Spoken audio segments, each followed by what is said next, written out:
Pastor Bajinder Singh के खिलाफ लगातार नए से नए मोड़ आते जा रहे हैं। पीड़िता पक्ष जो है आज जालंधर में मौजूद है और जालंधर में क्यों मौजूद हैं, उनके साथ उनकी सिक्योरिटी भी चल रही है। हर टाइम थ्रेटेंड है, इनको ये कह रहे हैं कि जान से मारने की कहीं ना कहीं इनको खतरा है जान से मारने के लिए। इसलिए यहाँ आज जो पहुँचे हैं, आपको सबसे पहले हम दिखाते हैं। ये आप ऑफिस देखिए, ये ऑफिस है डीआईएसपी का जो कि जालंधर में मौजूद है। केस चल रहा है कपूरथला में और कपूरथला से यहाँ पर पीड़िता अपना बयान दर्ज कराने के लिए आई है। किस मामले पे आई है ये खुद ही हम जान लेते हैं पीड़िता से। पीड़िता इस समय हमारे साथ में है। सबसे पहले तो आपसे हम ये जानना चाहते हैं, कपूरथला से आप यहाँ जालंधर में क्या करोगे? केस तो आपका कपूरथला में सर, क्योंकि जैसा कि मैंने एफआईआर में भी बताया था और ये बोला भी है, लिखवाया भी है कि इसके बाद ये झूठे आरोप लगाएंगे कि ये केस दब जाए, हमारी एफआईआर पे कोई कार्रवाई ना हो, कुछ हो ना, इसलिए झूठे पर्चे। और इन्होंने आज मेरे पे एक कंप्लेंट करवाई थी कि मैंने इनके खिलाफ कुछ बोला है, कि वही कि इनके जो अपनी वॉलंटियर से, अपनी वहाँ की जो लेडीज़ है, उनसे कंप्लेंटें डलवा रहे हैं कि ये डर जाएं, ये रुक जाएं, ये कुछ ना बोलें। इसलिए मुझे आज यहाँ पे आना पड़ा। कंप्लेन में मैं ये जानना चाह रहा हूँ कि आपने यहाँ पर क्या क्या बातचीत हुई। हालांकि बहुत सारे एविडेंसेस जो आपने जमा किए होंगे, जो कॉन्फिडेंशियल है वो मत बताइएगा, लेकिन क्या ऐसी चीज़ें थीं जिसके बारे में आपको यहाँ पर बुलाया गया? मतलब क्या कोई एलिगेशंस आपके ऊपर लगाए गए? जी सर, मेरे पे ये एलिगेशन लगाएगी कि मैंने इनकी जो एक लेडी है जो हर जगह कंप्लेंट करवाती है, उनके खिलाफ कि मैंने यूट्यूब पे बोला है, जबकि मैंने किसी के खिलाफ अभी तक कोई बात ही नहीं करी, कोई बात बोली ही नहीं है।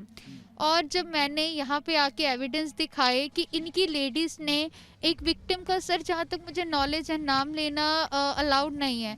मेरा नाम ले लेके मेरी आइडेंटिटी को रिवील कर रहे थे। मेरी वीडियोस जो बनाई थी वो मैंने आज सर को दिखाई, तो उनको भी क्लियर हो गया कि इन्होंने झूठी ये कंप्लेनें करवाई हैं। मतलब पहले आपने कंप्लेन कराई थी, पहले आपने एफआईआर कराई थी इस मामले पर बजिंदर सिंह के खिलाफ? सबसे पहले एफआईआर मैंने करवाई थी। एफआईआर दर्ज हो गई थी? जी सर, एफआईआर दर्ज हो गई थी। उसके बाद ये जो एप्लीकेशन है वो अब दर्ज की गई है किसी और के नाम से, बजिंदर सिंह के नाम से नहीं? बजिंदर सिंह ने नहीं की है? हाँ जी सर, किसी और के नाम से, क्योंकि सर मैं वहाँ पे रह के आई हूँ, मुझे पता है यही इनका पैटर्न है कि अगर कोई इनके खिलाफ उठता है, ये अपने जो इनके नीचे काम करते हैं, अंडर होते हैं, उनको कहते हैं कि तुम जाके कंप्लेनें करवाओ, मुझे डिफेंस करो कि मेरे पे कोई आरोप ना आए। तो ये आज पुलिस डिपार्टमेंट से बातचीत हुई है, क्या हुआ है इसमें? ये एक्चुअली है कुछ नहीं, इनके यहाँ की एक वॉलंटियर हैं जिन्होंने कंप्लेंट डाली है कि हमने उनके खिलाफ कुछ वीडियो बनाए हैं, कुछ गलत उनके विषय में कहा है। पहली चीज़ तो एक सबसे बड़ा प्रूफ है कि हमने किसी भी लेडीज़ के नाम पे हम ऐसी बेअदबी करते ही नहीं, हम इतने मूर्ख हैं नहीं कि इन्होंने हमको कहा कि हमने वीडियो बनाई। तो सबसे पहली चीज़, वो वीडियो उनके पास कोई था ही नहीं, क्योंकि हमने कोई बनाया ही नहीं है, बल्कि इन्होंने, इनकी वॉलंटियर ने मेरी पत्नी के नाम से, मेरी मदर इन लॉ के नाम से एक वीडियो बना करके उनको धमकियां दे रही कि तेरे घर में हम धरना देंगे, तेरा मुंह काला करेंगे, और बहुत गंदे शब्दों से वो हमने वीडियो यहाँ पर इनको दे दिया है। जिस चैनल के माध्यम से, क्योंकि आपको ये पता है एक बहुत बड़ा क्राइम है एक पीड़िता का नाम रिवील करना, उनका चेहरा रिवील करना, तो ये चीज़ें उन्होंने करी है। तो उसके हिसाब से हमने जब उनको दिखाया तो उन्होंने फिर देखा कि ये केस को भरमाने की और गुमराह करने की इनकी साजिश थी। एफआईआर के ऊपर एफआईआर करनी? ये एफआईआर नहीं था सर, ये झूठी कंप्लेन थी, इनकी कंप्लेन थी। क्योंकि एफआईआर किसी भी एविडेंस के तौर पर होती है कि भाई हमने अगर कोई चीज़ करा है तो वो चीज़ आप सामने दिखाएंगे। ये चीज़ तो आप भी हमको कंटिन्यूस, आप हमारे साथ हमारा इंटरव्यू कर रहे हैं, हम शुरू से ये चीज़ आपने हमारी एफआईआर में देखी, हमने ये चीज़ लिखी भी है और कही भी है। कल आपने जैसे लगातार आप ये कह रही हैं कि बजिंदर सिंह के आश्रम में गलत गलत काम होते हैं, वहाँ पे आपने कहा कि मादक पदार्थ जो होते हैं वो उसकी तस्करी होती है, एक तरह से उसका व्यापार होता है, बच्चों को गायब कर दिया गया, ऐसी तमाम चीज़ें आपने कही हैं। देखिए, कोर्ट जो है वो सबूतों पे चलता है। क्या आपके पास इन सब चीज़ों के प्रॉपर सबूत हैं, और जो आपके साथ हुआ उसके प्रॉपर सबूत हैं या नहीं हैं? और अगर नहीं हैं तो आपको लगता है कि आपकी मुश्किलें बढ़ सकती हैं इस केस में? सर, इस चीज़ के एविडेंस भी है और लोग भी है जिनसे ये वो बातें करते हैं, जिनके सामने बातें करते हैं, जो भी चीज़ें करते हैं। और इसीलिए सर मैंने सरकार से मांग करी थी कि इन पे सीबीआई की जांच की जाए, कि दूध का दूध और पानी का पानी क्लियर हो कि क्या सच है। नहीं, आरोप तो आप लगा रही है ना, तो अगर आरोप आप लगा रही हैं तो आपके पास सबूत होना चाहिए। कोर्ट ये कहेगा कि आपके पास सबूत के किन बिना पे आपने ये एलिगेशंस उनके ऊपर लगाए हैं? जी सर, मेरे पास सारे सबूत है, सारे एविडेंस है, क्योंकि कोई यूं ही कोई बात नहीं बोलता बिना सबूतों के। हाँ, वो आप सार्वजनिक नहीं करना चाहती हैं, वो पुलिस कॉन्फिडेंशियल है। जी जी जी और सर। इसके अलावा देख रहे हैं कि वुमेन कमीशन से लेकर के तमाम संस्थान और तमाम लोग जो है अब सामने आ रहे हैं आप लोग की लड़ाई को लेकर के। क्या ऐसे तमाम संस्थाओं से आपके पास कॉल आने शुरू हो चुके हैं? जी सर, सभी से आ रहे हैं, सभी सपोर्ट कर रहे हैं और ये कह रहे हैं कि हम आपके साथ हैं, अगर कोई भी दिक्कत आती है आप हमें फ़ोन करिएगा, हम उसी वक्त आपके साथ हैं। कि क्योंकि लोगों को भी पता है ये आदमी गलत है, इसीलिए सारे हमारी सपोर्ट में उतर रहे हैं। एक आखिरी सवाल लेता हूं कि आप बजिंदर सिंह लगातार ये कह रहे हैं कि जो लड़की है वो 2017 या 2020 के बीच में चोरी का एक इल्ज़ाम लगा था उसके ऊपर, चोरी का एक मामला था जिस मामले की वजह से उसको घर से मतलब उसको आश्रम से बाहर निकाल दिया गया था। क्या ये बात सत्य है? क्या ये या फिर झूठी अफवाह है? सर ये टोटली झूठी बात है, टोटल झूठ है और ये जो झूठ बोल रहे हैं इसका एविडेंस भी हमारे पास है। जो झूठ बोल रहे हैं कि ये चोरी का इल्ज़ाम आपके ऊपर जी लगा है। जी जी, इनके खुद प्रधानों की रिकॉर्डिंग्स हमारे पास है इस टॉपिक के रिलेटेड भी। अच्छा, जी तो वो सबूत आप देंगी कोर्ट में या फिर पुलिस के पास? जी सर, वो सारे सबूत हम देंगे क्योंकि वो हमारे पास है।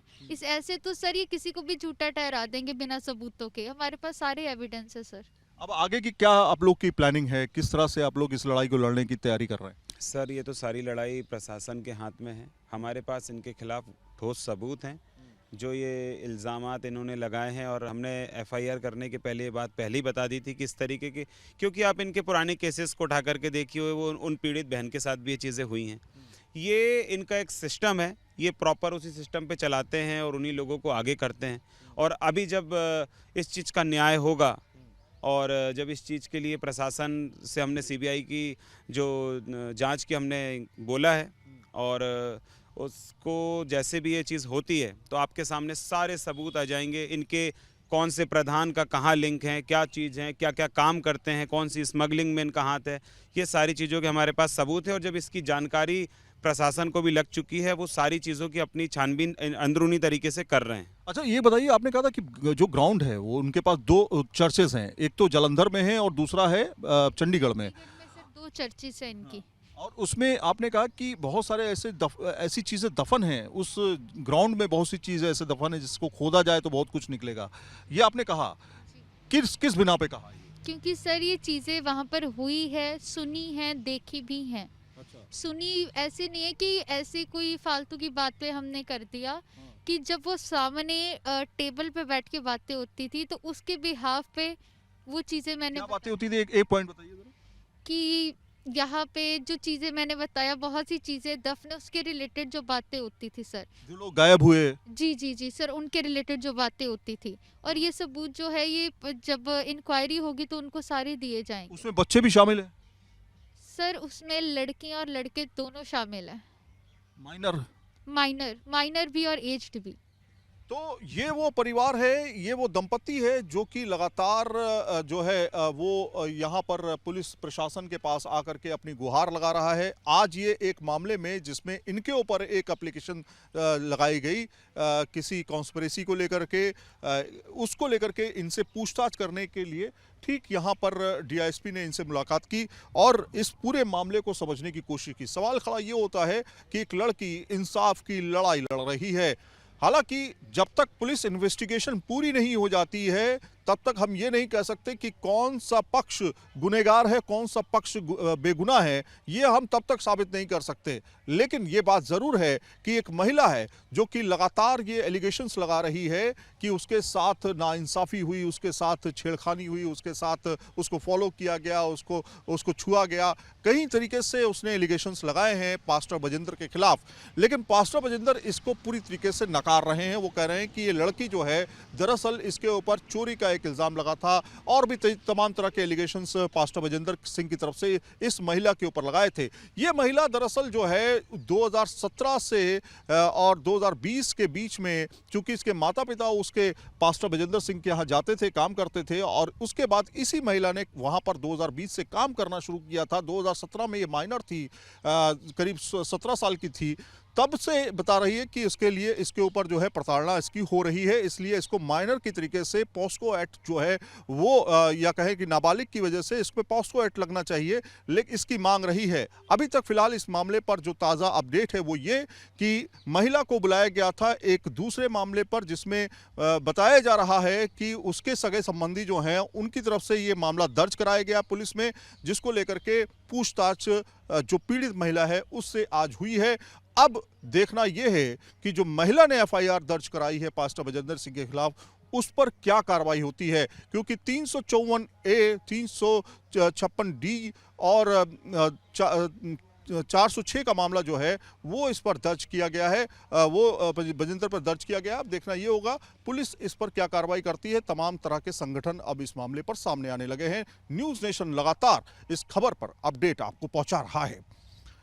वीडियो जर्नलिस्ट राकेश रावत के साथ Syed Aamir Hussain, news nation, Jalandhar. News nation अब व्हाट्सएप पर खबरों के ताजा अपडेट के लिए न्यूज नेशन के इस QR कोड को स्कैन करें।